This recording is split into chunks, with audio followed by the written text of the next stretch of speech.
ನಮಸ್ತೆ ಗೆಳೆಯರೇ, ನಾನು ನಿಮ್ಮ ಸತೀಶ್ ಕುಮಾರ್. ಇವತ್ತಿನ ವಿಡಿಯೋದಲ್ಲಿ ನಾನು ಒಂದು ಮೋಸ್ಟ್ ಇಂಪಾರ್ಟೆಂಟ್ ಆಗಿರುವ ಅಪ್ಡೇಟನ್ನು ಕೊಡುವುದಕ್ಕಾಗಿ ಈ ವಿಡಿಯೋವನ್ನು ಮಾಡ್ತಾ ಇರುವೆ. ನಾನು ನನ್ನ ರೋರಿಂಗ್ ಇಂಡಿಯಾ ಟೂರಿಸಂ ಸ್ಟಾರ್ಟಪ್ನಲ್ಲಿ ಮತ್ತು ರೋರಿಂಗ್ ನ್ಯೂಸ್ ಟ್ರಾವೆಲ್ ಟೆಕ್ ಸ್ಟಾರ್ಟಪ್ನಲ್ಲಿ ಕರ್ನಾಟಕದ ಬೆಳಗಾವಿ ಜಿಲ್ಲೆಯಲ್ಲಿರುವ ಟೂರಿಸ್ಟ್ ಪ್ಲೇಸಸ್ಗಳನ್ನು ಮತ್ತು ಮಹಾರಾಷ್ಟ್ರದ ಸಾಂಗ್ಲಿ ಜಿಲ್ಲೆಯಲ್ಲಿರುವ ಟೂರಿಸ್ಟ್ ಪ್ಲೇಸಸ್ಗಳನ್ನು ಸಕ್ಸಸ್ಫುಲ್ಲಾಗಿ ಶೂಟ್ ಮಾಡಿರುವೆ, ಕವರ್ ಮಾಡಿರುವೆ. ಅವುಗಳನ್ನು ನೀವು ರೋರಿಂಗ್ ನ್ಯೂಸ್ ಮತ್ತು ರೋರಿಂಗ್ ಇಂಡಿಯಾ ಯೂಟ್ಯೂಬ್ ಚಾನಲ್ನಲ್ಲಿ ಹೋಗಿ ನೋಡ್ಬೋದು.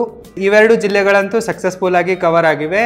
ನೆಕ್ಸ್ಟ್ ನಾನು ಕರ್ನಾಟಕದ ಬೇರೆ ಬೇರೆ ಜಿಲ್ಲೆಗಳಲ್ಲಿರುವ ಟೂರಿಸ್ಟ್ ಪ್ಲೇಸಸ್ಗಳನ್ನು ಮತ್ತು ಮಹಾರಾಷ್ಟ್ರದ ಕೊಲ್ಲಾಪುರ, ಸಾತಾರ ಹಾಗೂ ರತ್ನಗಿರಿ ಈ ಜಿಲ್ಲೆಗಳಲ್ಲಿರುವ ಟೂರಿಸ್ಟ್ ಪ್ಲೇಸಸ್ಗಳನ್ನ ಶೂಟ್ ಮಾಡಬೇಕಂತ ಅಂದ್ಕೊಂಡಿದ್ದೆ. ಬಟ್ ನಿಮಗಂತೂ ಈಗ ಗೊತ್ತಿದೆ, ಬೇಸಿಗೆ ದಿನಗಳು ನಡೀತಾ ಇವೆ. ಹೊರಗಡೆ ಅಂತೂ ಸಿಕ್ಕಾಬಟ್ಟೆ ಬಿಸಿಲಿದೆ.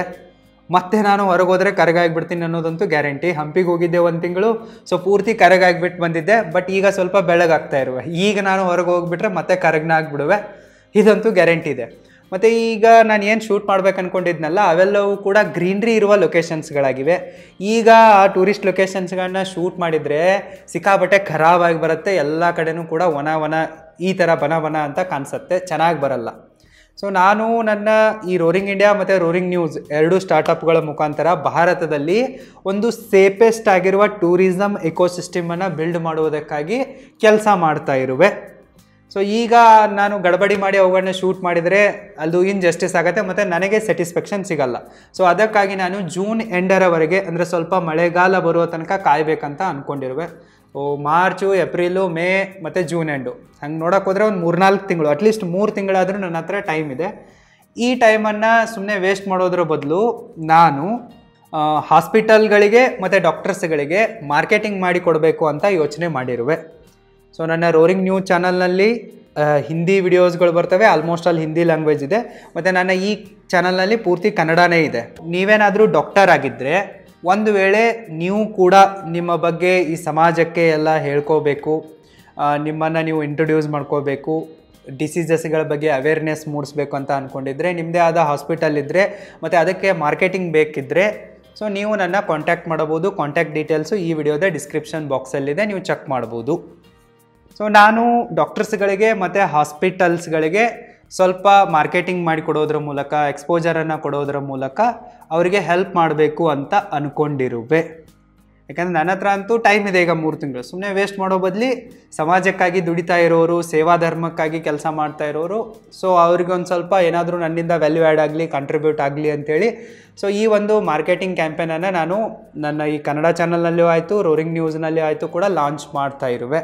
ನೀವೊಬ್ಬ ಡಾಕ್ಟರ್ ಆಗಿದ್ದರೆ ಮತ್ತು ನಿಮ್ಮದೇ ಆದ ಹಾಸ್ಪಿಟಲ್ ಇದ್ದರೆ, ನೀವು ನಿಮ್ಮ ಹಾಸ್ಪಿಟಲ್ ಟೂರನ್ನು ನನ್ನ ವಿಡಿಯೋಗಳ ಮುಖಾಂತರ, ನನ್ನ ಚಾನಲ್ಗಳ ಮುಖಾಂತರ, both in Kannada, English, Hindi, Marathi, so ನನಗೆ 4-5 ಭಾಷೆಗಳಲ್ಲಿ ಬರ್ತವೆ. ನೀವು ಯಾವ ಭಾಷೆಯಲ್ಲಿ ಬೇಕಾದರೂ ನಿಮ್ಮ ಹಾಸ್ಪಿಟಲ್ನ ಬಗ್ಗೆ ಹೇಳ್ಬೋದು ಮತ್ತು ಹಾಸ್ಪಿಟಲ್ ಟೂರನ್ನು ನೀವೇ ಕೊಡ್ಬೋದು. ಅಂದರೆ ನಿಮ್ಮ ಹಾಸ್ಪಿಟಲ್ ಎಲ್ಲಿ ಎಕ್ಸಿಸ್ಟ್ ಆಗಿದೆ, ಎಷ್ಟು ಎಕರೆದಲ್ಲಿದೆ, ಏನೇನು ಫೆಸಿಲಿಟಿಗಳು ಕೊಡ್ತೀರಾ, ಮತ್ತು ಯಾವ್ಯಾವ ಅತ್ಯಾಧುನಿಕ ಸಾಧನಗಳಿವೆ ನಿಮ್ಮ ಹತ್ರ. ಸೊ ಈ ರೀತಿ ನಿಮ್ಮ ಹಾಸ್ಪಿಟಲ್ ಬಗ್ಗೆ ನೀವೇ ಬಿಂದಾಸಾಗಿ ಇಂಟ್ರೊಡ್ಯೂಸ್ ಮಾಡಿ ಒಂದು ಟೂರ್ ಮಾಡಿ ಕೊಡ್ಬೋದು. ಅದನ್ನು ನಾವು ನಮ್ಮ ಚಾನಲಲ್ಲಿ ಹಾಕ್ತೀವಿ, ನಾವು ಕೂಡ ಬಂದಿರ್ತೀವಿ, ನಮ್ಮ ಟೀಮ್ ಬಂದಿರುತ್ತೆ. ಇನ್ನು ಇದಾದ ನಂತರ ನೀವು ಪಾಡ್ಕಾಸ್ಟ್ಗಳನ್ನು ಮಾಡ್ಬೋದು ನನ್ನೊಂದಿಗೆ ಸೇರಿಬಿಟ್ಟು. ನೀವು ಯಾವ ಫೀಲ್ಡಲ್ಲಿ ಎಕ್ಸ್ಪರ್ಟ್ ಆಗಿರ್ತೀರಾ, ನೀವು ಯಾವ ರೋಗಗಳಿಗೆ ಟ್ರೀಟ್ಮೆಂಟ್ ಕೊಡ್ತಿರಲ್ಲ, ಅದರ ಬಗ್ಗೆ ನೀವು ಅವೇರ್ನೆಸ್ ವಿಡಿಯೋಗಳನ್ನು ಕೂಡ ಮಾಡ್ಬೋದು. Prevention is better then cure.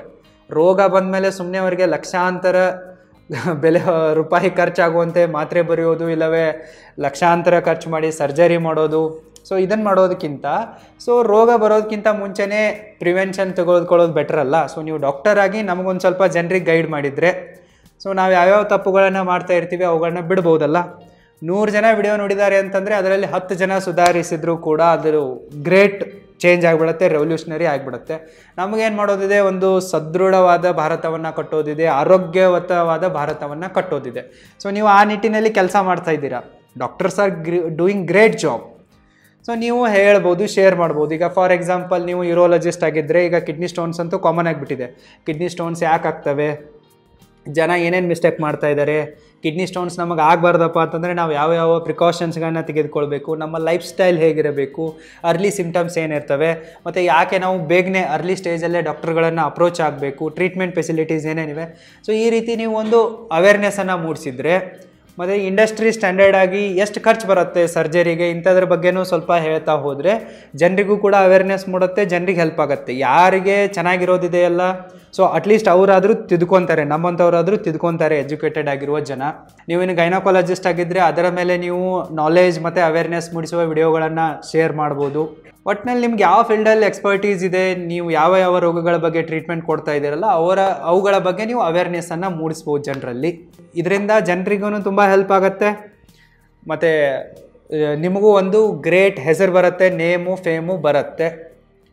So ನಾನು ಯೂಟ್ಯೂಬಲ್ಲಿ ನೋಡ್ತಾ ಇರ್ತೀನಿ, ಆಲ್ಮೋಸ್ಟ್ ಆಲ್ ಡೆಲ್ಲಿಯಲ್ಲಿರುವ, ನೋಯ್ಡಾದಲ್ಲಿರುವ, ಕೋಲ್ಕತ್ತಾದಲ್ಲಿರುವ ಡಾಕ್ಟರ್ಸ್ಗಳ ಬಗ್ಗೆ ಸಿಕ್ಕಾಪಟ್ಟೆ ವಿಡಿಯೋಸ್ಗಳು ಬರ್ತವೆ. ಯಾಕೆಂದರೆ ಅವರು ದುಡ್ಡು ಕೊಟ್ಬಿಟ್ಟು PR ಮಾಡ್ತಾರೆ. ಯಾಕಂದರೆ ಅವ್ರದ್ದೆಲ್ಲ ಕೋಟ್ಯಾಂತರ ರೂಪಾಯಿ ಬೆಲೆ ಬಾಳುವ ದೊಡ್ಡ ದೊಡ್ಡ ಸೂಪರ್ ಮಲ್ಟಿ ಫೆಸಿಲಿಟಿ ಹಾಸ್ಪಿಟಲ್ ಇರ್ತವೆ. ಅವರಿಗೆ ಇಂಪಾರ್ಟೆನ್ಸ್ ಆಫ್ ದ ಮಾರ್ಕೆಟಿಂಗ್ ಗೊತ್ತಿದೆ. ಪ್ರತಿಯೊಬ್ಬ ಡಾಕ್ಟರ್ ಕೂಡ ಈಗ ಮಾರ್ಕೆಟಿಂಗ್ ಮಾಡೋದನ್ನು ಕಲೀಲೇಬೇಕಾದ ಅನಿವಾರ್ಯತೆ ಇದೆ. ಈ ಹಾಸ್ಪಿಟಲ್ ಇರ್ಬೋದು ಅಥವಾ ಡಾಕ್ಟರ್ ಪ್ರೊಫೆಷನ್ ಇರ್ಬೋದು, it is not a business, it is a social work. ಇದೊಂದು ಸಮಾಜ ಸೇವೆ ಆಗಿದೆ. ಆದರೂ ಕೂಡ ನೀವು ಮಾರ್ಕೆಟಿಂಗ್ ಮಾಡಬೇಕು ಮತ್ತು ನಿಮ್ಮ ಸೋಷಿಯಲ್ ಮೀಡಿಯಾ ಪ್ರೆಸೆನ್ಸನ್ನು ತೋರಿಸ್ಬೇಕು ಮತ್ತು ಡಿಜಿಟಲ್ ರೆಪ್ಯುಟೇಷನನ್ನು ಬಿಲ್ಡ್ ಮಾಡಬೇಕು. ಒಂದು ಕಾಲದಲ್ಲಿ ಇಂಜಿನಿಯರ್ಗಳು ಸಿಕ್ಕಾಪಟ್ಟೆ ಹಾರಾಡ್ತಾ ಇದ್ರು, ಬಟ್ ಈಗ ಇಂಜಿನಿಯರ್ಗಳಿಗೆ ಯಾರೂ ಕೇರ್ ಮಾಡಲ್ಲ. ಇವರಾದ ನಂತರ MBAದವರು ಸಿಕ್ಕಾಪಟ್ಟೆ ಕುಣಿತಾ ಇದ್ರು, ಈಗ MBAದವರ ಹವಾ ಕೂಡ ಪೂರ್ತಿ ಟುಸ್ ಆಗಿದೆ. ಸೊ ಈಗ ಉಳಿದಿರೋ ಒಂದು ನೋಬಲ್ ಪ್ರೊಫೆಷನ್ನು ಡಾಕ್ಟರ್ಸ್ ಇದೆ, ಅದು ನೋಬಲ್ ಆಗಿರುತ್ತೆ, ಅದರಲ್ಲಿ ಯಾವುದೇ ಕಮ್ಮಿ ಆಗಿರಲ್ಲ. ಬಟ್ ಅದಕ್ಕೆ ಸಿಗ್ತಾ ಇರುವ ಒಂದು ಇನ್ಕಮ್ ಏನಿತ್ತು, ಸ್ಯಾಲ್ರಿ ಏನಿತ್ತು, ಅದಂತೂ ಕಮ್ಮಿ ಆಗ್ತಾ ಇದೆ. ಕಾರಣ ಏನಪ್ಪ ಅಂತಂದರೆ ಸಿಕ್ಕಾಪಟ್ಟೆ ಜನ ಡಾಕ್ಟರ್ಸ್ ಆಗಿದ್ದಾರೆ, ಸಿಕ್ಕಾಪಟ್ಟೆ ಹಾಸ್ಪಿಟಲ್ಸ್ಗಳು ಬಂದಿವೆ ಮತ್ತು ಸಿಕ್ಕಾಪಟ್ಟೆ ಗೋರ್ಮೆಂಟ್ ಸ್ಕೀಮ್ಗಳು ಬಂದಿವೆ. ಪ್ರತಿಯೊಂದಕ್ಕೂ ಕೂಡ ಗೋರ್ಮೆಂಟ್ ಸ್ಕೀಮ್ ಬಂದಿದೆ. ಸೊ ಹೀಗಾಗಿ ದೊಡ್ಡ ದೊಡ್ಡ ಹಾಸ್ಪಿಟಲ್ಗಳೆಲ್ಲವೂ ಕೂಡ ಗೋರ್ಮೆಂಟಿಗೆ ಚಂದ ಕೊಟ್ಬಿಟ್ಟು ಎಲ್ಲ ಸ್ಕೀಮ್ಗಳ ಬೆನಿಫಿಟನ್ನು ತೊಗೊತಾ ಇದ್ದಾರೆ, ಅವ್ರು ಗಳಿಸ್ತಾ ಇದ್ದಾರೆ. ಬಟ್ ನ್ಯೂ ಬಿಗಿನರ್ ಡಾಕ್ಟರ್ಗಳಿಗೆ, ಮಿಡಲ್ನಲ್ಲಿರುವ ಡಾಕ್ಟರ್ಗಳಿಗೆ ಪ್ರತಿ ತಿಂಗಳು 1 ಲಕ್ಷ ಸಂಪಾದನೆ ಮಾಡೋದು ಕೂಡ ತುಂಬಾ ಡಿಫಿಕಲ್ಟ್ ಆಗಿದೆ. ಸೊ ನಾನು ಎಷ್ಟೋ ಜನರ ಜೊತೆಗೆ ವರ್ಕ್ ಮಾಡಿದ್ದೀನಿ.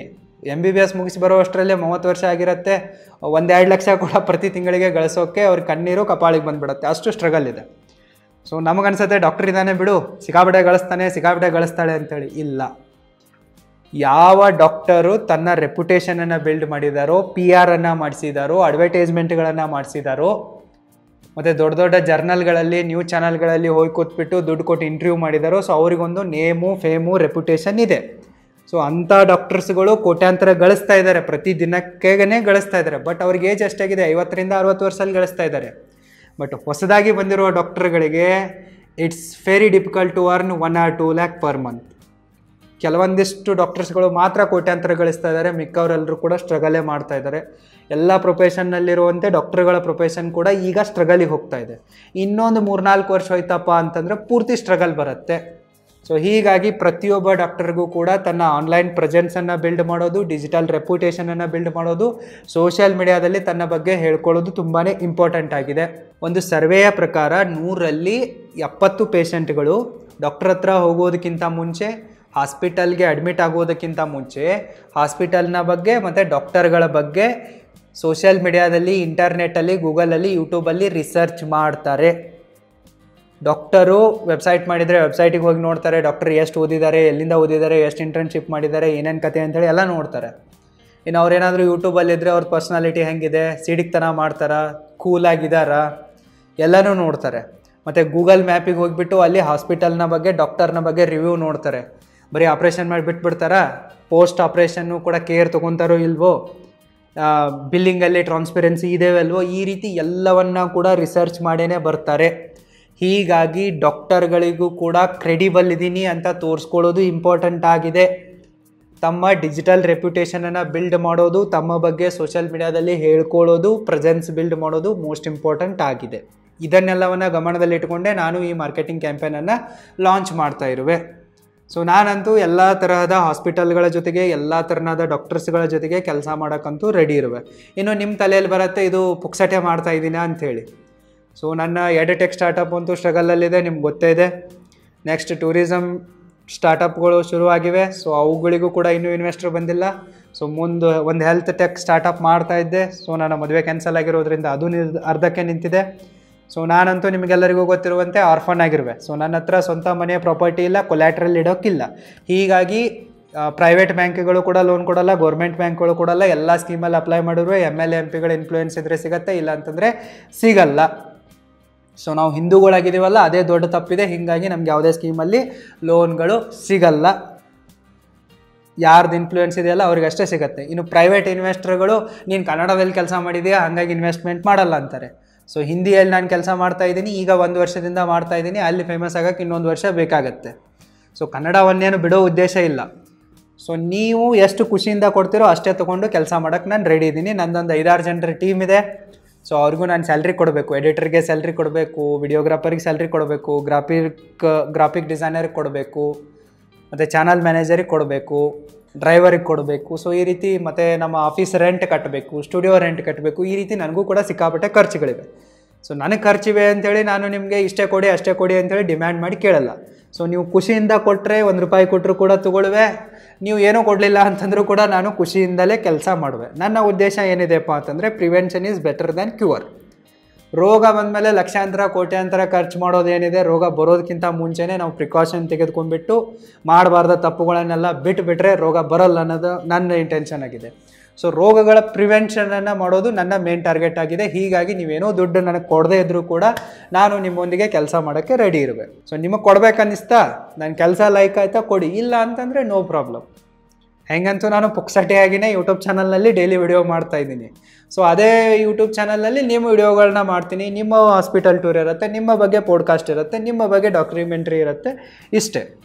ಸೊ ನಿಮ್ಮ ಚಾಯ್ಸ್ ನಿಮ್ಮ ಕೈಯಲ್ಲಿದೆ. ಸೊ ನಿಮಗೂ ಕೂಡ ಮಾರ್ಕೆಟಿಂಗ್ ಮಾಡ್ಕೋಬೇಕು, ನಿಮ್ಮ ಹಾಸ್ಪಿಟಲ್ನ ನ್ಯಾಷನಲ್ ಇಂಟರ್ನ್ಯಾಷನಲ್ ಲೆವೆಲಲ್ಲಿ ಗ್ರೋ ಮಾಡಬೇಕು ಅನ್ನೋ ಆಸೆ ಇದ್ದರೆ ಸೊ ನೀವು ನನ್ನ ಕಾಂಟ್ಯಾಕ್ಟ್ ಮಾಡ್ಬೋದು. ಕಾಂಟ್ಯಾಕ್ಟ್ ಲಿಂಕು ಈ ವಿಡಿಯೋದ ಡಿಸ್ಕ್ರಿಪ್ಷನ್ ಬಾಕ್ಸಲ್ಲಿದೆ, ಚೆಕ್ ಮಾಡಿ.